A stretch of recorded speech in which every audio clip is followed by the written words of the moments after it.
les ministres à l'époque de Tebboune, ils ne servent à rien.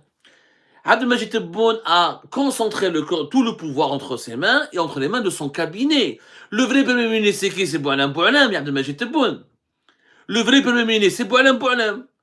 Les ministres, il y a des ministres qui ne travaillent même pas avec le Premier ministre en Algérie. Ils reçoivent des instructions et des ordres et de la part directement de Boualem Boualem en tant que directeur de cabinet.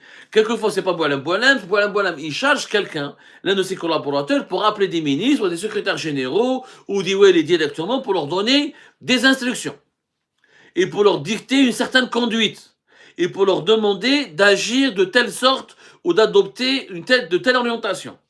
C'est Boualem et Abdelmajid Tebboune. Le pouvoir est al-Mouradia.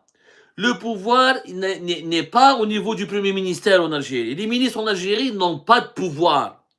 Ce sont des mannequins. Tebboune a fait de ses ministres des mannequins. Donnez-moi un ministre qui a vraiment les clés en main.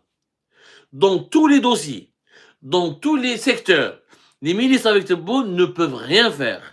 Ils ne peuvent que appliquer ce qu'on leur demande de faire. Même leur proposition, leur force de proposition, elle est très réduite. Très réduite. Mais ça parle Saïd Sayoud, Ahmed Attaf.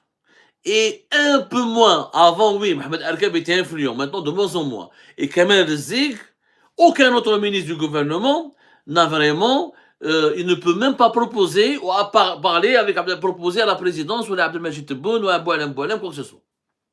Très peu de ministres peuvent accéder à Tebboune directement. Là, ils sont 2 ou 3, pas plus. Tous les autres, ils sont sous la coupe de Boualem Boualem. De Boualem Boualem, c'est Boualem Boualem qui gère. Le véritable Premier ministre en Algérie, je le dis et je le répète, c'est Boualem Boualem. Si Tebboune veut faire un remaniement, il faudrait qu'il change Boualem Boualem. Il faudrait qu'il enlève Boualem Boualem et qu'il nomme un autre Premier ministre. Oui, enfin, il nomme un autre directeur de cabinet. Dans l'architecture actuelle du pouvoir algérien, le cabinet de Tebboune, avec son directeur de cabinet, avec tous les conseillers de Tebboune et les chargés de mission de la présidence de la République, ont des prérogatives illimitées et élargies depuis 2023. Depuis 2023, ils ont des pouvoirs extraordinaires. Les services de sécurité sont sous leur commande, les entreprises étatiques les plus importantes du pays sont sous leur commande, les secteurs les plus sensibles du pays sont sous leur commande, les ministres sont des marionnettes. Comme on dit chez nous en Algérie, un légume dans un plat sur un couscous. Un légume sur un couscous. Ni plus, ni moins. Donc Tebboune va changer quoi? Il n'a pas besoin de changer. En réalité, avec Tebboune, moi, je lui aurais fait une proposition. C'est même pas la peine de garder le gouvernement. Moi, si j'étais à la place de Tebboune, je vais dissoudre le gouvernement, je vais gérer l'Algérie directement depuis son cabinet. Chaque conseiller sera chargé d'un secteur. Il y a des ministres avec Tebboune qui apprennent les décisions dans leur secteur, dans nos émissions. Ils sont même pas au courant de ce qui se passe dans leur secteur. Ils l'apprennent dans nos émissions, puisque nous avons des sources à la présidence, l'information de ce qui va se passer dans le secteur, ou de ce qui leur sera demandé, ou de ce qui leur a été demandé d'être fait, ils l'apprennent, ou ils prennent connaissance de ces évolutions dans nos émissions, puisqu'ils ils sont pas informés quotidiennement. On leur demande d'être ministre, de rester ministre. D'ailleurs, dans les romans du monde d'Abdelmajid Tebboune, vous imaginez, il y a certaines personnalités qui ont été appelées à 18h pour leur dire, voilà, préparez-vous, vous allez devenir ministre. On va confirmer votre nom à 20h, au JT du 20h. C'est pas sérieux. Il y a certaines personnalités qui ont été approchées par la présidente, on leur a demandé leur CV, ils ont fait un entretien verbal uniquement, au téléphone, ils ont été nommés ministres un peu plus tard. Le nombre des ministres qui ont été nommés et changés par Abdelmajid Tebboune, ça c'est un bon sujet. C'est un très bon sujet, nous allons lui consacrer une émission sur le nombre important, incroyable de ministres qui ont été nommés par Tebboune et qui ont été par la suite dégagés ou remplacés très rapidement. D'ailleurs, la durée de vie d'un ministre avec Tebboune, c'est quoi? C'est 1 année. Et dans certains départements, la durée de vie, elle n'est même pas d'1 année, entre 8 et 6 mois. Et nous allons vous sortir tous ces chiffres-là et les utiliser à bon escient avec un grand décryptage et un grand éclairage dans nos prochaines émissions. Allez, encore une question à YouTube.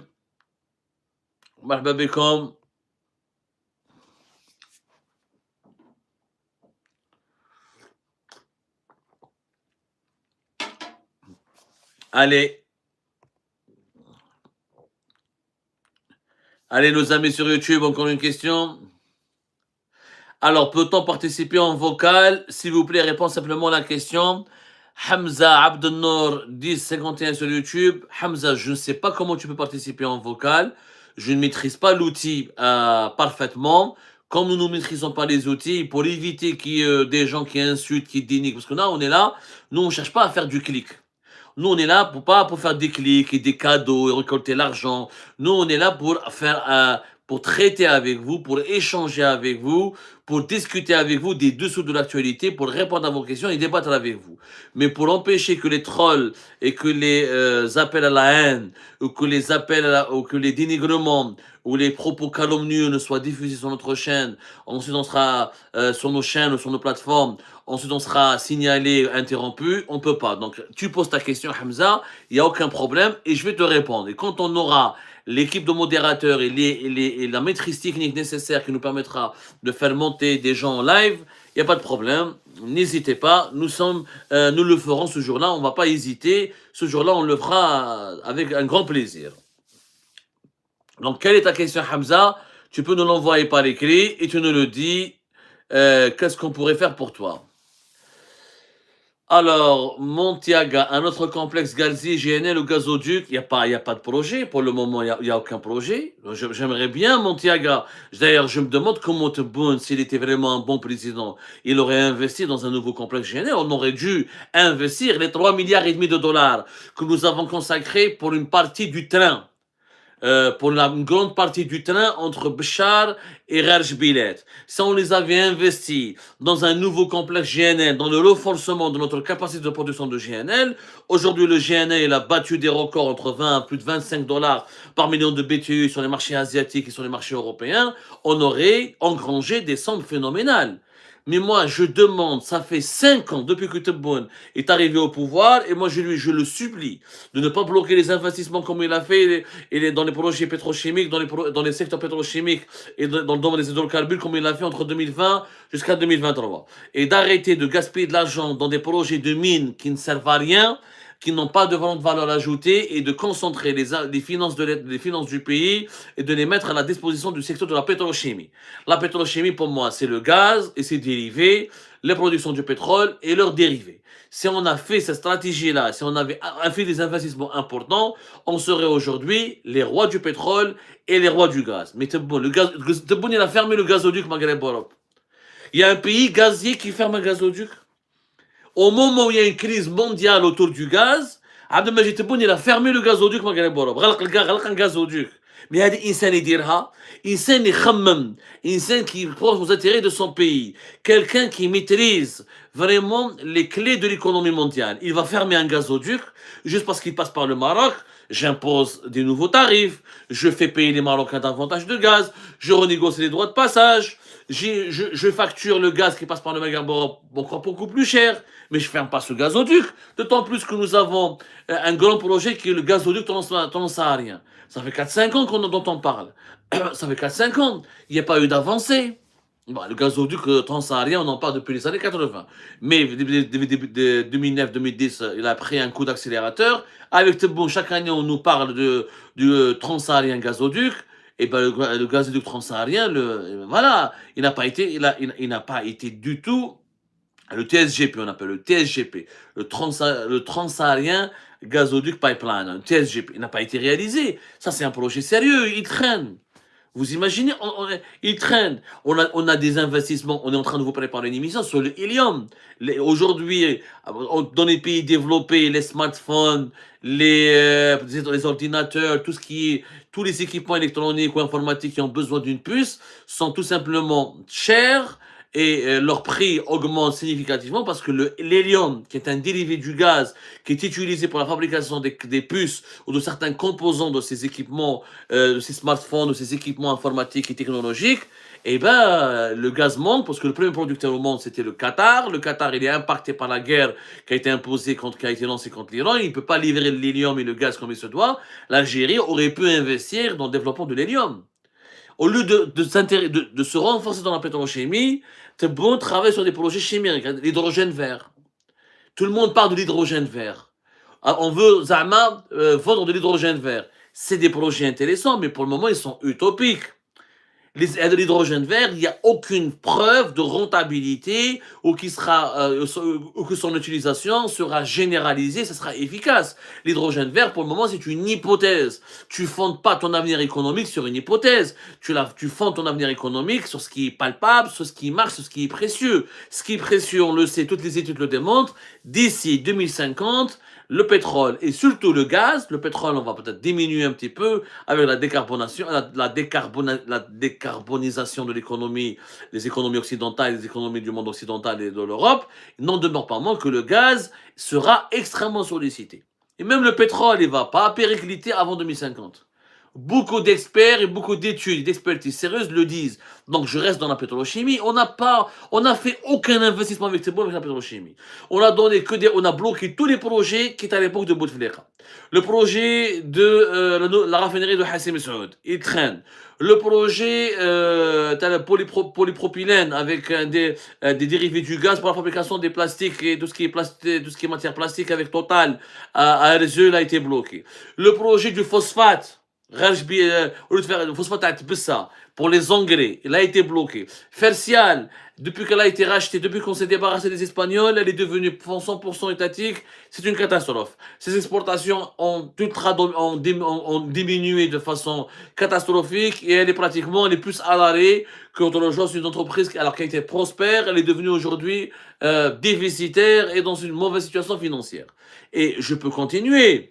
Et je peux continuer à donner des multiples exemples. Les projets d'exploration, de boosting, de certains gisements, les projets avec dans pas mal de secteurs, que ce soit Askik Daoula, Arzieu, énormément de projets pétrochimiques ont été bloqués. ما كاش تقول حبس كلش. Monsieur Blocage, حبس كلش. Il nous parle du fer, de Rajbilet, du zinc, on en parlera à Misol, etc., qui sera une catastrophe écologique. Il mise sur des projets irréalistes qui ne rapportent pas beaucoup d'argent, alors que les projets qui rapportent de l'argent, comme la pétrochimie et le phosphate, ont été bloqués. On n'a pas de port.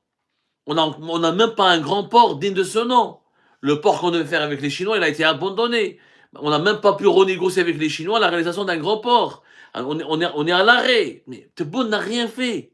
À l'exception d'une allocation de chômage, et de donner des marchés importants aux Italiens, à quelques entreprises chinoises dans le domaine de l'énergie, lancer quelques stations de dessalement de l'eau de mer qui étaient déjà programmées à l'époque de Bouteflika, et voilà, faire un train entre... Alors le train, personne n'en parle.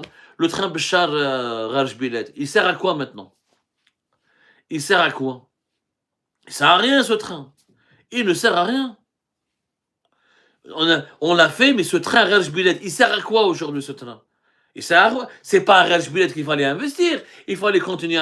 Le gaz de schiste, il est où? Imaginez si on s'était lancé dans le gaz de schiste comme le régime Bouteflika avait voulu le faire.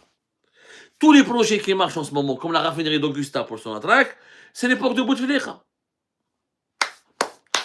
Tous les projets, ma cash, t'es pour le ça, malheureusement, quand on le dit, cette vérité, elle gêne, elle dérange, et on nous accuse de ne pas être objectif alors qu'on est objectif. On vous donne des exemples concrets de projets concrets qui ont été bloqués au ralenti. On a fait même des listes sur Algérie Part. Et vous pouvez retrouver nos archives, nos publications. Et ben voilà, avec Tebboune, il y a eu des blocages, des restrictions aux importations, on ne dépense pas nos devises, on préserve nos réserves de change. Et au lieu d'investir, aujourd'hui, on ne va pas gagner beaucoup. Tout le monde on vous a sorti plusieurs fois des chiffres. On va gagner 3 à 4 milliards de dollars de plus. Allez, 5, 6, c'est pas énorme. L'Algérie, avec la conjoncture énergétique actuelle, elle aurait pu gagner entre 15 et 20 milliards de dollars de plus. Ça ne sera pas le cas avec Tebboune.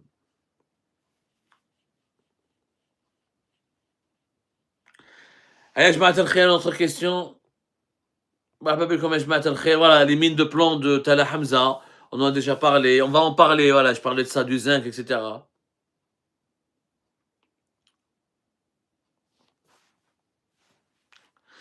Alors, sur YouTube, on me demande, Nazim, Aib, êtes-vous intéressé de faire un débat avec vous? Moi, je ne peux pas débattre avec moi-même. Tu veux dire, est-ce que je peux faire un débat avec toi-même? Bien oui, avec plaisir. Avec plaisir, je suis là pour débattre avec vous.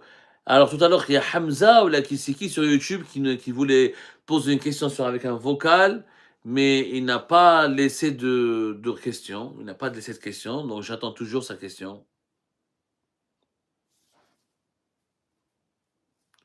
Alors, sur YouTube, Jamel Barrochi, salam alaikum, on peut dire si le président fait du bon travail. Moi, je pense que oui. Vous en pensez quoi? Jamel Barrochi, j'aimerais bien de quel président tu parles. Si tu parles du président Tebboune qui fait un bon travail, moi, j'aimerais bien que tu me montres quel est ce bon travail que Tebboune est en train de faire. On était en train d'en parler à l'instant. Dans la pétrochimie, c'est pratiquement le désert. Total. Mais quel est le projet?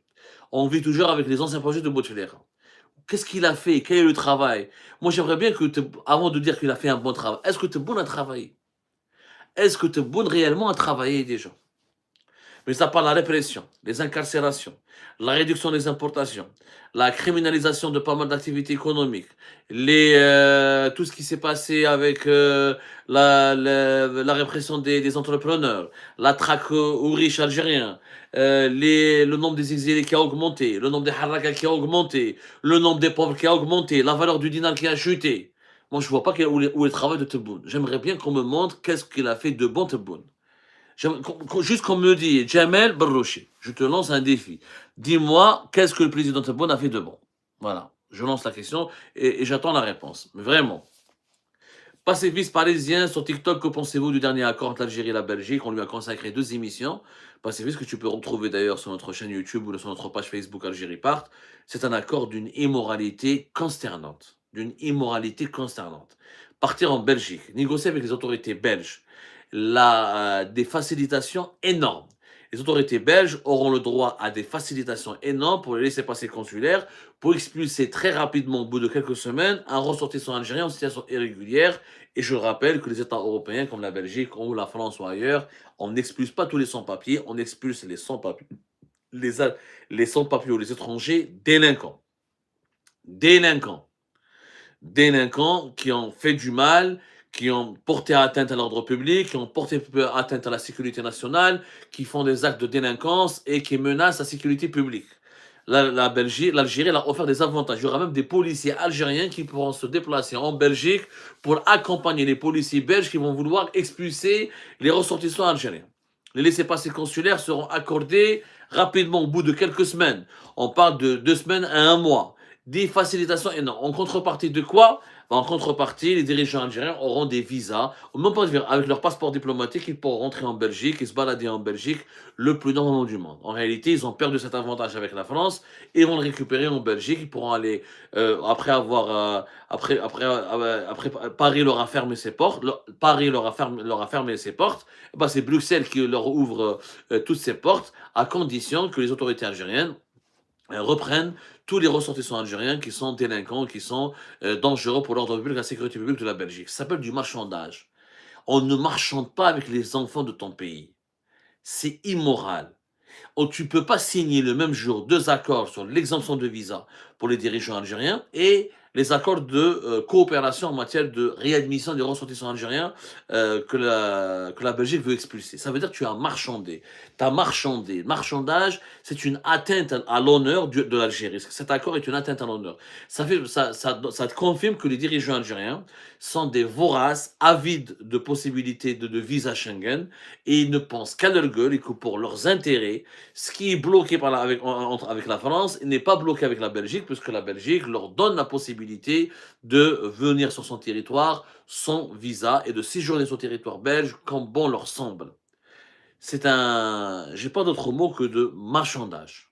Alors, Nicky Larson, qui nous parle du promoteur Nabil Riyad, nous avons du nouveau, nous sommes en train de travailler sur le 2e volet de cette enquête, haletante et passionnante. Nous sommes en train de récupérer tous les documents. Il y a un jugement au tribunal de Khmis al-Khashna, dans le Wadi de Boumerdès. Nous attendons de le récupérer, de l'expertiser. Et nous allons commencer à recouper les toutes dernières informations. On est en train de vous préparer le 2e volet de notre enquête. Patientez, s'il vous plaît. Une enquête, ça demande du temps, ça demande des moyens. Il faut recouper les informations. Il ne faut pas porter atteinte aux droits des personnes qui pourront être compromises ou mises en cause dans cette enquête. Nous essayons de donner la parole à tout le monde. Et le promoteur Nabil Riyad, je rappelle que nous l'avons appelé, que nous l'avons sollicité et qu'il n'a pas voulu nous répondre, comme je l'ai rappelé lors de mon premier épisode concernant cette enquête. Good life, l'équipe, good life, good life. Dites ça sur YouTube et sur TikTok, s'il vous plaît. Allez, je mets très. Allez, YouTube. Alors, sur YouTube, Zenkin 90-28. Qu'en est-il des relations actuelles avec la France? Un dégel en vue? Non, il n'y a pas de dégel en vue. Vous avez bien vu comment. D'ailleurs, demain, on allait en parler. Vous avez bien vu ce qui s'est passé avec l'affaire Ahmed DZ, avec le procureur, le procureur national antiterroriste, le juge, le responsable du parquet national antiterroriste, qui a officiellement confirmé l'implication de l'Algérie dans une affaire de terrorisme d'État, dans un dossier de terrorisme d'État sur lequel travaille le parquet national antiterroriste français, qui est la juridiction française spécialisée, hautement spécialisée et hautement compétente en matière de lutte contre le terrorisme, en matière d'implication aussi des organisations gouvernementales ou non gouvernementales étrangères dans dans des entreprises terroristes sur le sol français. L'APS aujourd'hui a fait une dépêche pour réagir aux déclarations du procureur national antiterroriste ou du chef du parquet national antiterroriste à Paris, et l'APS a cité une source. L'APS, c'est l'agence de presse du gouvernement algérien, c'est le porte-parole médiatique attitré du gouvernement algérien, de l'État algérien. Elle a cité une source au niveau de ministre des Affaires étrangères qui dénonce, qui parle d'atteinte, de grave atteinte à l'image de l'Algérie, d'un complot contre l'Algérie, le langage classique de l'algérophobie, etc. C'est-à-dire, ah bon, ah ouais, si, en fait, avec le régime Tebboune, on vous laisse tuer MLDZ, on vous laisse le kidnapper, on vous laisse faire vos barbouzeries, on vous laisse faire vos comportements de voyous, sinon on est raciste, sinon on est algérophobe, sinon on est d'extrême droite. C'est-à-dire que on peut dire non au kidnapping, aux agressions contre les opposants, à la persécution, aux harcèlements, à la menace, aux atteintes contre l'intégrité physique des personnalités algériennes qui sont réfugiées en France et quand on dit non aux ingérences du régime algérien dans les affaires internes en France, et ben là on est raciste, on est xénophobe, on est d'extrême droite. C'est du n'importe quoi. Il n'y aura pas de dégel parce que la justice française, elle a des preuves, elle a des indices, elle a des preuves, et elle est en train de pousser son investigation et son instruction judiciaire encore plus loin que ce que vous pouvez imaginer, parce qu'elle sait qu'il y a des officiels algériens officiellement impliqués dans l'affaire Ahmed DZ. D'ailleurs, le parquet national antiterroriste ne traite pas que de l'affaire Ahmed DZ, il y a l'affaire de l'espionnage, l'affaire de Bercy, où un fonctionnaire franco-algérien a été harcelé. Excusez-moi, à vos amours, à vos souhaits, hamoukoumullah. Il y a un fonctionnaire, rappelez-vous, à la fin de l'année 2020, à la fin de l'année 2024, l'affaire avait éclaté, elle a été médiatisée au printemps, entre mars et avril 2025, mais l'affaire avait éclaté à la fin de l'année 2024. Les services secrets français ont arrêté un espion algérien, un cadre franco-algérien qui a espionné, qui a récupéré des documents officiels, qui a espionné des fichiers de l'administration française pour les transmettre aux services secrets français, aux services secrets algériens, pardonnez-moi, à travers la personne de Houssam Eddin Bouaziz, qui est le vice-consul d'Algérie au consulat d'Algérie, le vice-consul au niveau du consulat d'Algérie de Créteil, et qui est un lieutenant-colonel des services secrets algériens. Et cet espion a été victime d'un chantage à la sextape, d'un chantage tout court, d'intimidation. On a vu, il a fait une apparition floutée sur complément d'enquête récemment quand il a été publié. Il n'y a pas que l'affaire Ahmed DZ, il y a l'affaire d'espionnage. Les autorités algériennes ont été prises en flagrant délit d'espionnage en France. Alors, inversons les rôles. Imaginons demain, l'Algérie va arrêter un fonctionnaire algérien qui a espionné des fichiers confidentiels et des bases de données secrètes et confidentielles de l'État algérien pour transmettre des informations et des documents à l'État français. Comment l'Algérie aurait réagi? Mais l'Algérie aurait fait un scandale. L'Algérie aurait pu déclarer la guerre. C'est un casus belli. C'était un acte de violation de la souveraineté de la France. L'Algérie n'aurait jamais accepté que sa souveraineté soit violée ou que les services secrets étrangers, notamment français, accomplissent des actions très grave sur le sol algérien, sur le sol national. Aucun pays ne va l'accepter. On parle beaucoup de l'affaire MDZ, mais d'ailleurs, vous m'avez rappelé, demain je ferai un bon rappel des faits. On a oublié l'affaire de l'espionnage, l'espion de Bercy, c'est grave. Il a utilisé une femme qui était en relation intime avec lui, il a abusé de sa relation intime avec elle pour voler l'administration française. C'est un cas d'une agression caractérisée contre la sécurité nationale. Ça veut dire que les services secrets algériens ont eu les moyens, ont la possibilité aussi d'espionner d'autres institutions françaises. Mais c'est normal que la France veuille se défendre. Comme moi j'aurais, si l'Algérie, si mon pays avait été victime d'opérations d'espionnage ou d'opérations de barbouzerie accomplies par les services secrets français sur le sol algérien, je les aurais dénoncés. Je les aurais dénoncés. Je n'aurais pas du tout, je n'aurais jamais accepté, je n'aurais jamais toléré cela. Donc voilà où est l'état de la situation actuelle. Alors sur TikTok, on me dit le général Belgassem Al-Alibi.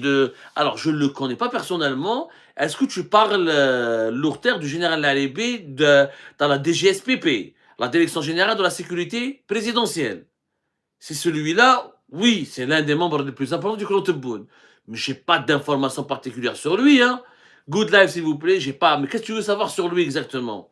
J'ai des informations lapidaires, etc. sur lui. Il fait des affaires. Il y a des membres de sa famille font des affaires. C'est quelqu'un qui a une proximité importante avec Tebboune. S'il s'agit du même, je ne suis pas sûr, parce qu'il y a un alibi au niveau de la DGSPP, la Direction Générale de la Sécurité Présidentielle. Si c'est lui, on peut en parler. Mais voilà, encore une fois, nous, ce n'est pas les personnes qui nous intéressent. C'est encore une fois la politique, l'actualité nationale algérienne dans sa globalité. Voilà, exactement. Tu parles de cela, Lourter, oui. C'est un personnage auquel on s'est intéressé un petit peu. On n'a pas trouvé grand-chose. Il y a beaucoup plus grave. C'est pas Boualem Poualem. C'est pas Amirouche Hamadej. C'est pas Kamal Sidi Saïd. C'est pas Saïd Chengriha. C'est pas quelqu'un d'hyper influent au sein du régime. C'est pas du tout quelqu'un de très très influent. C'est quelqu'un qui est important, mais qui n'est pas très très influent.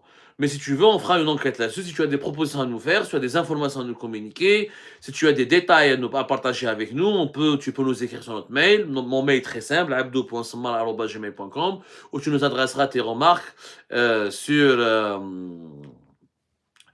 comment on appelle ça, sur les messageries de TikTok ou les messageries de YouTube ou les messageries de Facebook. Alors, sur TikTok, Ouldebeledi, l'Algérie vient de juger des espions pour le compte de la France récemment. Alors, si j'en ai parlé, ah ben oui, j'en ai parlé. L'affaire, il y a effectivement la Cour d'Alger, etc. Il y a une affaire d'espionnage qui a impliqué un ancien responsable de l'ambassade de France à Alger. Nous en avons parlé. On a fait ça, on a traité du jugement, on en a parlé. Donc voilà, je vais Ferizdin Benchir. Ferizdin Benchir, Ouldebeledi, toi tu fais me faire la morale. Qui a dénoncé la proximité troublante, douteuse, et qui a rapporté des révélations détaillées sur les privilèges vraiment très étranges et très douteux de Ferizdin Benchir avec l'État français. C'est votre serviteur et votre ami Abdel Samad, c'est moi-même.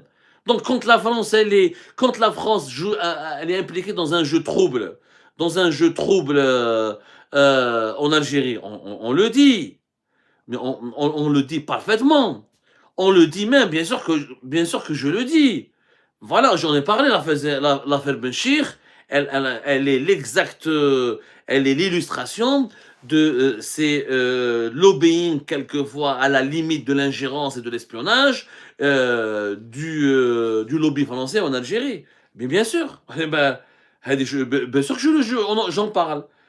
Mais encore une fois, contrairement au service secret algérien, contrairement au régime Tebboune, la France n'a pas voulu assassiner un opposant français réfugié en Algérie. Il faut dire la vérité. La France n'a jamais voulu tuer quelqu'un. Est-ce que la France l'a séquestré?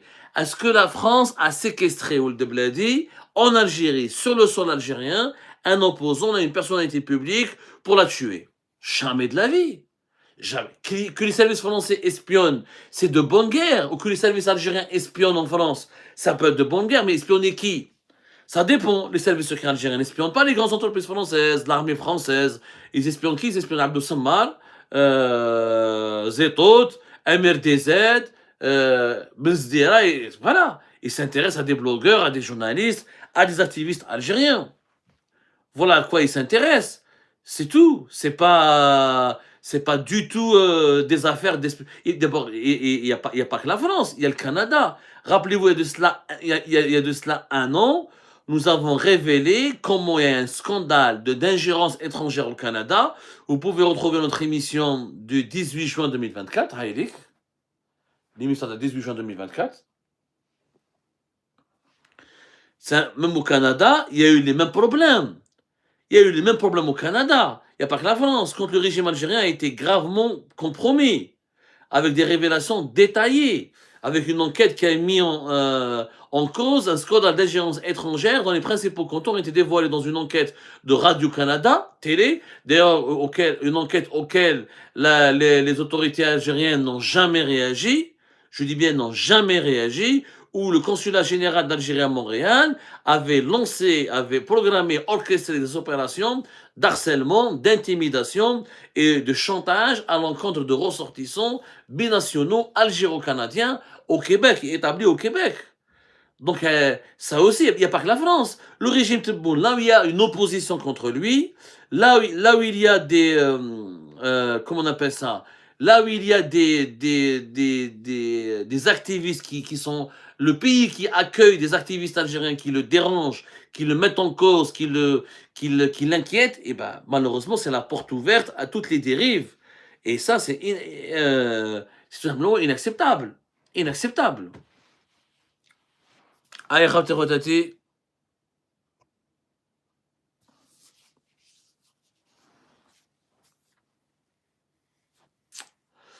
Alors, Marsimala au niveau à YouTube, Marsimala qui nous parle de Nabil Riyad. Nabil Riyad a refusé de répondre à notre question pour l'enquête sur Riyad City. L'enquête, le deuxième volet de l'enquête sur Riyad City, elle est en cours de préparation et nous allons la publier dans les jours à venir. Nous sommes en train de travailler sur ce sujet-là en recoupant nos dernières informations et en expertisant les derniers documents que nous avons pu obtenir. Soyez patients, s'il vous plaît. Soyez patients. Allez, YouTube, il faut monter en puissance YouTube. Allez YouTube, des questions. Alors, sur YouTube, j'ai une question importante sur TikTok. Je reviendrai sur Alpha Z. Il faut faire de la détabonisation. Merci beaucoup. De la détabonisation. Je suis tout à fait d'accord avec Alpha Z sur YouTube. La nécessité de tourner la page de Tebboune très rapidement pour l'Algérie. On va en parler. Juste un moment. Abdou, qui sont les pro-Tebboune, les binationaux? Sur TikTok, la question m'a été posée à l'instant. Je dirais que malheureusement, il y a une grosse différence au niveau de la perception politique et de la situation politique, de la situation économique en Algérie par nos amis et nos frères et sœurs binationaux. Les binationaux algériens n'ont pas du tout la même perception que nous, les nationaux. Les binationaux ont vécu en France. Ils n'ont pas vécu l'Algérie. Ils n'ont pas vécu en Algérie. Les binationaux algériens, les franco-algériens, n'ont pas connu le printemps noir. N'ont pas connu la torture. N'ont pas connu les emprisonnements arbitraires. Ils ont connu des injustices en France. Attention, en France, il y a eu des injustices. L'affaire Naël, il y a eu des bavures policières, il y a des violences policières, mais il n'y a aucune comparaison avec ce que nous avons, nous, connu en Algérie. Par exemple, ce qu'on a connu en Kabylie, notamment avec le printemps noir, ce qu'on a connu durant la décennie noire, ce qu'on a connu avec la répression de 2011 contre le printemps arabe a cherché à s'installer en Algérie, avec le mouvement Baraka de 2014, avec le Hirak, ce qui a suivi, la grande répression politique a été lancée contre les libertés publiques individuelles après le Hirak. Beaucoup malheureusement de franco-algériens de binationaux ont un regard fantasmagorique, une perception fantasmagorique. Dès quand ils parlent de l'Algérie, ils disent pas l'Algérie, ils disent le bled. Et moi je vous dis la vérité. J'ai des amis, on va dire une partie de ma famille, une grande partie de ma famille, pour ne pas dire la plus grande partie de ma famille, la meilleure partie de ma famille, la plus belle partie de ma famille, aujourd'hui sont des franco-algériens. Et quand ils disent le bled, ça m'énerve. Moi, aujourd'hui, c'est l'Algérie. Ça s'appelle pas le bled, ça s'appelle l'Algérie. Où ils parlent en verlan. Ils disent de blé, de blé. Je sais pas comment, je sais pas si vous maîtrisez un peu le verlan, etc. Ils ont une perception par rapport à leurs origines de l'Algérie. Pourquoi l'origine, c'est le bled, c'est la terre natale des parents, etc. C'est la terre des valeurs, c'est la race, c'est les racines culturelles, etc. C'est le pays idéalisé à travers l'oralité de leurs parents, de leurs grands-parents, à travers le récit qui leur sont communiqués par leurs parents, etc., par leurs grands-parents, et ils ont une vision totalement différente de l'Algérie. Donc, comme ils n'ont pas vécu en Algérie, comme ils n'ont pas vraiment, comme ils ne sont pas impliqués, comme ils ne sont pas impliqués dans la vie politique algérienne, dans les problèmes politiques et économiques algériens, et comme ils ont des problèmes d'intégration, qui sont confrontés à la montée en puissance de l'extrême droite, à la montée des lobbies médiatiques qui critiquent énormément, qui épinglent la communauté maghrébine, notamment la communauté algérienne, qui est la plus grande communauté, qui est le pilier de la communauté maghrébine en France, et qui est pratiquement le cœur battant de la communauté musulmane en France. Donc, par résistance à la montée de l'extrême droite et à la montée de l'exxénophobie et à la montée du sentiment anti-musulman en France, beaucoup de franco-algériens, beaucoup de binationaux soutiennent Tebboune. Pourquoi? Parce que Tebboune dit merde à Rotaillot. Ils ne soutiennent pas Tebboune parce qu'ils aiment Tebboune. Ils soutiennent Tebboune parce qu'il dit merde à Rotaillot. Ils soutiennent Tebboune parce que Tebboune dit merde à Marine Le Pen. Mais malheureusement, ils sont instrumentalisés. Et le régime algérien, le régime Tebboune, il a excellé dans la manipulation des binationaux. Il a excellé. Le régime Tebboune, il a surfé sur les fractures politiques françaises, sur les problèmes d'intégration et d'immigration en France. Il les a instrumentalisés pour gagner une partie de l'électorat, pour gagner une partie de l'électorat franco-algérien, pour gagner une partie de la diaspora algérienne et pour l'utiliser à des fins de propagande. Le régime Tebboune a multiplié le nombre d'associations qui sont favorables au régime algérien en France. Il a multiplié les canaux de propagande en France. Il a multiplié les lobbies d'ingérence en France pour essayer de fructifier ou de profiter ou de bien surfer sur les fractures de la société française. Donc le régime Tebboune essaie de faire croire à ces binationaux qu'il est leur protecteur, qu'il les protège. Mais regardez l'affaire Riyad City. Elle est l'illustration parfaite. Les victimes de Riyad City, qui les a soutenus? Un promoteur les a arnaqués, les a escroqués, avec la complicité des autorités algériennes, avec la complicité des services de sécurité qui n'ont jamais bougé le petit doigt jusqu'à ce que nous, on fasse une grande enquête et que ça commence à bouger. Mais qu'est-ce que le pouvoir Tebboune a fait pour les binationaux? Regardez les prix des billets d'avion. Quand on paye pratiquement 3 000 € pour 4-5 billets pour aller en Algérie, c'est ça, aimer la diaspora, la soutenir, etc. Arrêtez. Qu'est-ce qu'il a fait? Allez-y, qu'un franco-algérien parte en Algérie, il réclame son droit. Si un franco-algérien va déranger le business d'un fils de général, ou va déranger le fils de Tebboune, ou il va critiquer Saïd Chengriha, ou s'il critique l'administration, ou s'il demande d'aller peut-être la presse en Algérie, vous allez voir, un franco-algérien, par exemple, n'a pas le droit de posséder un journal, n'a pas le droit de devenir ministre en Algérie, n'a pas le droit de faire beaucoup de choses. Là, il découvrira une autre façade de l'Algérie. Il y a beaucoup de manipulation. C'est pour ça que je dis, moi je fais beaucoup de débats avec nos amis franco-algériens. Aimer l'Algérie, c'est une chose. Défendre son régime, sa dictature pourrie, un régime qui emprisonne des gens pour des commentaires sur Facebook, qui négocie qui utilise les harragas comme monnaie d'échange pour obtenir les exemptions de visa pour les passeports diplomatiques. C'est un régime minable. Ça, c'est un régime minable. Et ça, c'est vraiment malheureusement, beaucoup de franco-algériens tombent dans ils tombent dans ce piège. Ils tombent dans ce piège, ils pensent on doit s'adosser sur le régime Tebboune pour empêcher ou pour contrecarrer la montée d'extrême droite. C'est pas vrai. Les franco-algériens devraient d'abord se sentir français, devraient s'impliquer dans la vie politique française, lutter avec leurs propres moyens, se faire entendre, comme le font certains d'ailleurs, notamment au sein d'autres communautés, comme la communauté de l'Afrique subsaharienne, comme la communauté marocaine, comme au sein de la communauté libanaise, comme dans la communauté juive ici en France. Il faut vraiment s'impliquer dans la vie politique française pour empêcher, pour défendre ses droits, défendre son honneur et défendre ses intérêts. Le régime Tebboune ne fera rien pour les franco-algériens. Ne fera rien. D'ailleurs, il y a beaucoup de franco-algériens qui sont en prison en Algérie pour des délits d'opinion. Il y a beaucoup de franco-algériens en prison en Algérie pour des délits d'opinion. Il faut voir un régime qui ne développe pas son pays, qui condamne à mort les journalistes, qui, malgré la manne de pétrole et du gaz, on n'a même pas un hôpital digne de ce nom, un régime qui provoque des pénuries de pneus, de médicaments, et qui appauvrit sa population alors, alors que les richesses de son sol sont illimitées, je suis désolé. Ce n'est pas un régime qui doit être ni soutenu, ni défendu. Alors là, une question importante. Zitoun, 932. Pourquoi tu dis régime? Zitoun, est-ce que toi tu qualifierais d'un État, un État qui condamne à mort un journaliste, qui met en prison des gens pour un commentaire sur Facebook, qui a tué quelques Hakim de Bézi?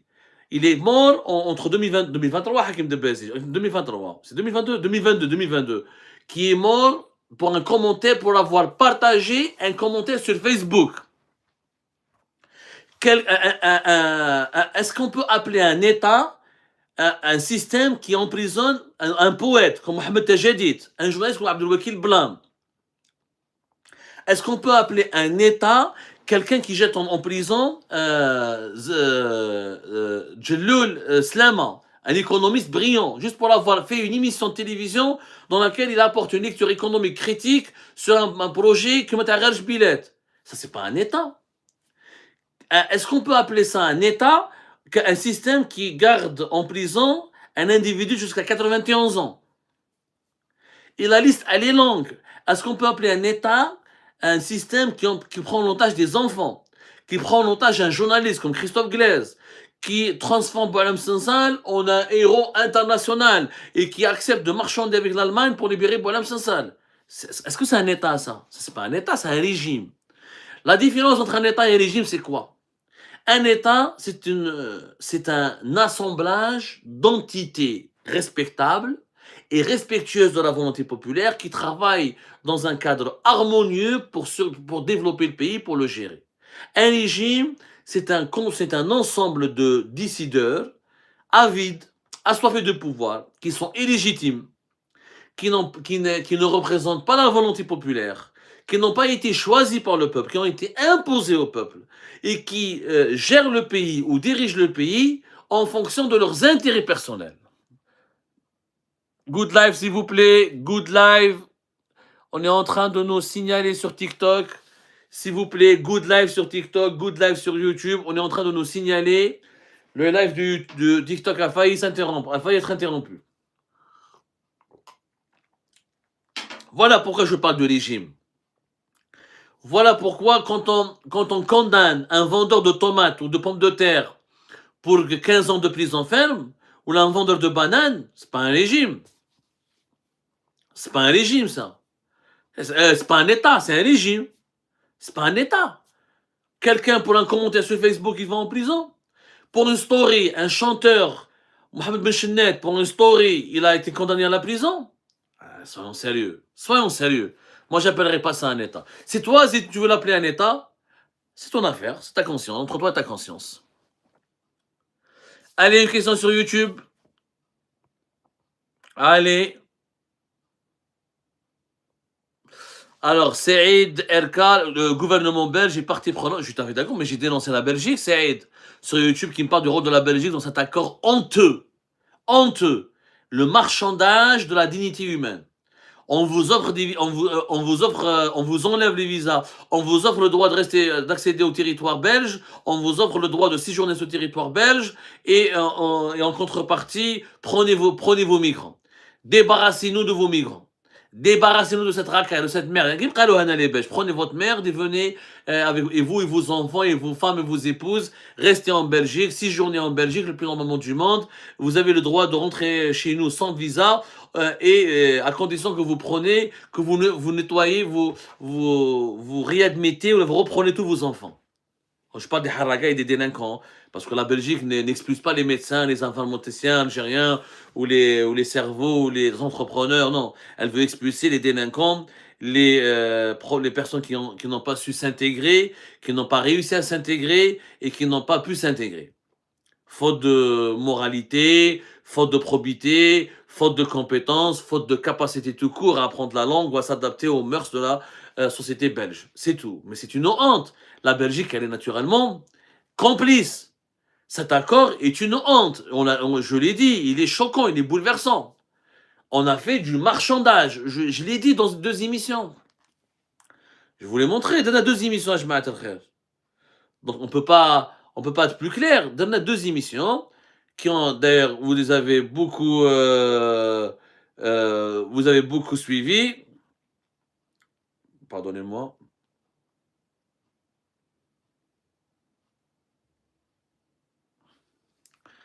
Vous les avez beaucoup suivis, je vais vous donner la date. On a expliqué le problème. L'accord avec la Belgique est une honte pour l'Algérie et pour la Belgique. Pour la Belgique. Mais la Belgique, elle dit quoi? La Belgique, pourquoi elle a scellé cet accord? C'est une négociation qui a duré 9 mois. Hein. La Belgique, elle a identifié la faiblesse des dirigeants du régime algérien. Le régime algérien veut quoi? Veut avoir des privilèges spécifiquement dédiés à sa classe dirigeante. Les dirigeants algériens veulent des privilèges qui leur sont exclusifs pour eux, pour leur famille, pour leurs épouses, pour leurs maîtresses, pour leurs copines et pour leurs enfants. Voilà, première émission. Visa contre migrants, le deal immoral entre les dirigeants algériens et la Belgique. Ah, l'émission. Et on l'a partagé sur Facebook, sur TikTok et sur YouTube. Et on a expliqué que cet accord était du côté des organisations de défense des droits humains. Le malaise, il est palpable, critiqué par certains comme un marchandage de la dignité humaine.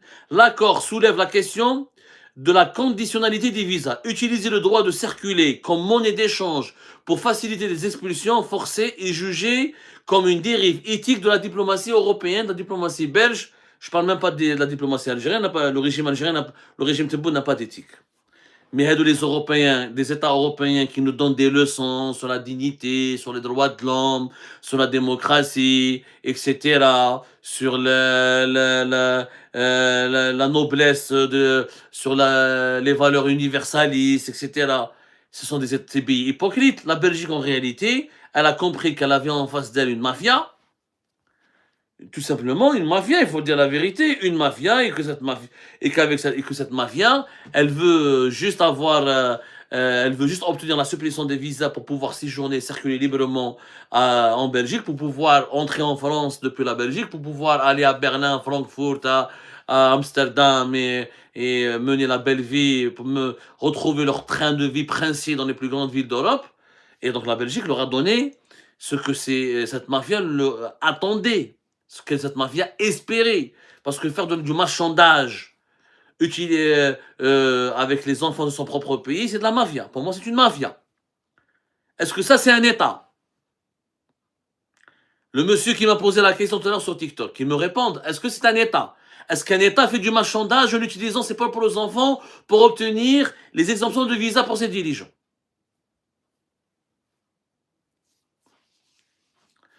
Ou j'ai encore le con. Allez, encore une autre question, l'équipe. Nous avons dépassé 1 heure de live, hein. Ça a été intense. Ce live a été très intense. On va continuer un petit peu, on va s'arrêter dans 10 minutes. Et on va vous laisser vous reposer.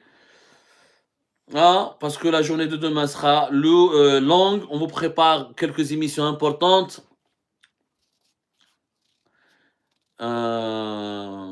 Alors, je vois que sur YouTube, Yassine s'énerve, bande de gamins, vos commentaires de 5 ans et demi, vous n'en avez pas marre. Il n'est même pas vos conneries. Yassine, il ne faut pas s'énerver. Nous sommes en démocratie, malheureusement. On n'est pas comme le régime Tebboune. On va pas emmener les gens en prison, on va pas condamner à la prison ferme des gens pour des commentaires sur les réseaux sociaux. Les réseaux sociaux sont peuplés de cons, d'idiots, combien des gens très très intelligents, des gens qui sont sensés. Nous ne censurons pas les insultes, toutes les insultes, sauf les insultes graves et les appels à la haine, juste parce que nous sommes respectueux d'une certaine éthique et que nous sommes responsables de nos diffusions et que nous sommes attachés à certaines valeurs. Mais il ne faut pas s'énerver, il ne faut pas laisser ces mouches et ces gens mal élevés gâcher le débat et ce moment d'échange que nous pouvons cultiver ensemble chaque soir. Alors sur YouTube et sur Facebook, 2 questions. Ramzi, que vois-tu succéder à Tebboune? sur TikTok et sur YouTube, Jean-Charles Rochat, est-ce que Tebboune se représentera à l'issue de son mandat et qui pourrait l'en empêcher? Très bien. Alors, Tebboune ne peut pas se représenter au bout de son mandat. Il n'a pas pu toucher à la limitation des mandats présidentiels officiellement dans la révision constitutionnelle qui a commencé, qui a été d'ailleurs adoptée par le Parlement algérien. Les 10 propositions pratiquement d'amendement et de changement de la constitution algérienne ont été adoptées avec une facilité déconcertante. Tebboune, il a maintenant plus de pouvoir, tout le pouvoir judiciaire il est entre ses mains. C'était déjà le premier magistrat du pays, mais le peu de verrous et de contre-pouvoirs qui pouvaient le contrôler ou se heurter qu'il pouvait rencontrer sur son chemin et s'en est débarrassé. Il s'en est débarrassé, donc il est devenu le super magistrat du pays. Il peut faire ce qu'il veut des juges et du Conseil national de la magistrature. Mais il a fait quelques retouches comme ça aussi. On parle d'une période de transition bizarre. Il y a une disposition qui a été votée et qui a été rajoutée à la Constitution qui parle de la possibilité que le pouvoir puisse décider d'une certaine période de transition. On a du mal à l'expliquer, mais Tebboune, en aucun cas, ne peut se représenter pour un troisième mandat. En aucun cas. Par contre, il peut déclencher une situation exceptionnelle qui peut prolonger son pouvoir. Ça existait déjà dans la Constitution, avant le dernier changement qui a été opéré au mois de mars. On parle de période d'exception, d'état de siège, état de guerre, etc. Mais là, il y a un problème sur lequel nous sommes en train d'enquêter. Abdelmajid Tebboune, maintenant, il a la possibilité d'organiser des élections locales anticipées, alors qu'il n'avait pas ce droit. C'est-à-dire qu'il peut demain dire « Je ne reconnais plus les maires et les élus de l'Assemblée des APC, des APUI, je veux absolument qu'il y ait des nouvelles élections locales ». S'il organise des élections, on a des élections législatives au mois de juillet prochain, 2026. S'il veut organiser des élections locales juste avant les élections présidentielles, ça peut toucher au calendrier électoral. Il y a peut-être la possibilité que son mandat soit prolongé. Mais ça, j'en suis pas sûr que ça soit juridiquement fondé, que ça peut lui servir d'argument. Tebboune, qu'est-ce qu'il voulait? Il ne voulait pas d'un troisième mandat. Officiellement, Tebboune voulait d'un prolongement de 2 années supplémentaires. L'armée nationale et populaire, l'état-major de l'armée, il a dit non, on ne te soutiendra pas. On préfère trouver un successeur et on garantit la paix, etc., la sécurité à tes proches, etc., mais pas de prolongement au pouvoir. Donc, il a abandonné, Saïd Chingriha ne l'a pas soutenu parce que l'état-major de l'armée et l'institution militaire n'a pas voulu le soutenir parce que l'armée ne voulait pas cautionner cela. Merci beaucoup pour les cadeaux. L'armée ne voulait pas cautionner cela. L'armée qui n'a pas voulu donc cautionner cela, elle l'a dissuadé, elle a été contrainte à revoir ses calculs. Maintenant, est-ce que cette astuce à les élections locales peut lui permettre de reporter ou de toucher au calendrier électoral? Nous sommes en train d'enquêter là-dessus. AB Travel, dernière question. Allez, AB Travel sur TikTok. C'est vrai que l'Algérie a gagné 10 milliards au mois de mars? Qui veut elle peut gagner 10 milliards de dollars au mois de mars? J'aimerais bien qu'on m'explique comment elle peut gagner 10 milliards de dollars en un seul mois. N'écoutez pas n'importe quoi, l'équipe, n'écoutez pas n'importe quoi. Que ce soit des articles de la presse étrangère ou de la presse algérienne, on ne peut pas gagner 10 milliards de dollars en un seul mois. Peut-être en cumulé pétrole et gaz, non, c'est pas possible, 10 milliards de dollars en un seul mois, ça c'est pas possible. 10 milliards de dollars au mois de mars, c'est pas possible. Ça c'est une fake news, encore une fois, et je l'ai vu circuler, et je vais l'expertiser encore une fois, et merci pour la question qui nous a été posée. On va essayer de créer un concept de vérification, de fact-checking, de vérification des faits. On va prendre des grosses fake news qui circulent sur les réseaux sociaux, en Algérie, sur le web algérien, et au Maghrébin, au Marocain aussi, parce qu'il y en a beaucoup aussi au Maroc, en Tunisie et ailleurs, et on va essayer de les démentir et de les démanteler. Vieux loup, est-ce que Tebboune sera un jour jugé? Franchement, non. Le régime algérien, s'il reste au pouvoir, c'est la même architecture du pouvoir, n'est pas changée. On n'est pas diamétralement opposé. Le régime algérien ne jugera jamais un président. Bouteflika n'a pas été jugé, Tebboune ne sera pas jugé. Sauf s'il y a une révolution majeure et un changement majeur. Le scénario le plus probable, c'est que Tebboune, ou il va mourir avant la fin de son mandat, où il va être contraint de choisir un successeur, il va s'écarter, il va mourir 2-3 années après la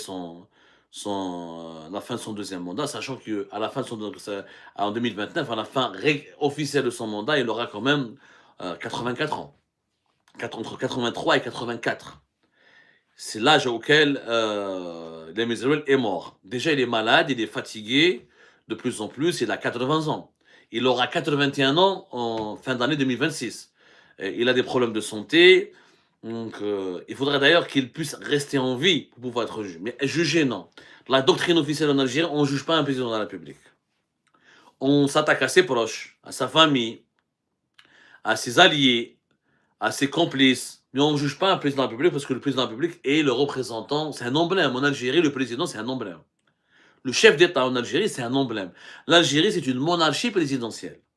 Le chef de l'État, il a tous les pouvoirs. Et avec les pouvoirs qui ont été choisis par Tebboune, qui ont été offerts à Tebboune à travers la Constitution de 2020 et les nouveaux changements, soi-disant techniques, qui ont été décidés en mars 2026, le président de la République est plus qu'un roi. Il a le pouvoir judiciaire absolu, il est le commandant des forces armées, c'est un symbole. Il est sur le même pied d'égalité que le drapeau, que l'hymne national. Donc le juger, non. Alors, lui succéder, pour le moment, je ne vois personne. Pour le moment, c'est très tôt pour le dire. J'ai déjà répondu à cette question. Les 3 personnalités qui sont pratiquement prêtes, non, entre guillemets, qui pourraient être prêtes, Ramtan Lamamala, Ali Rderi ou Ayman Ben Abdelrahman, l'ancien Premier ministre, sont les 3 personnalités qui pourraient être choisies au cas où. Mais ça reste à visibilité restreinte sur TikTok. Bon, la visibilité a été restreinte sur TikTok, on nous a énormément signalé. Je tiens à vous remercier énormément pour votre participation. Il est 23h45, nous discutons ensemble depuis plus de 70 minutes. Je vous remercie énormément de nous avoir suivis. Partagez massivement ce live aussi. Dites-nous good live. On dérange énormément les mouches, on dérange beaucoup de personnes. Visiblement, ça ne fait pas plaisir de partager nos idées, nos informations et les dessous de nos révélations sur l'actualité algérienne. Mon mail, Philippe, c'est très simple, abdou.semar@gmail.com. abdou.semar@gmail.com. Nous nous battrons toujours, malgré toutes ces tentatives de censure pour la liberté d'expression. On se battra jusqu'au bout et nous serons toujours guidés par les mêmes valeurs, les mêmes principes, la liberté d'expression, l'honnêteté, l'objectivité et le maximum de professionnalisme et de droiture dans l'exercice de notre métier et dans la mission très difficile qui est de vous informer, encore une fois honnêtement, noblement et correctement.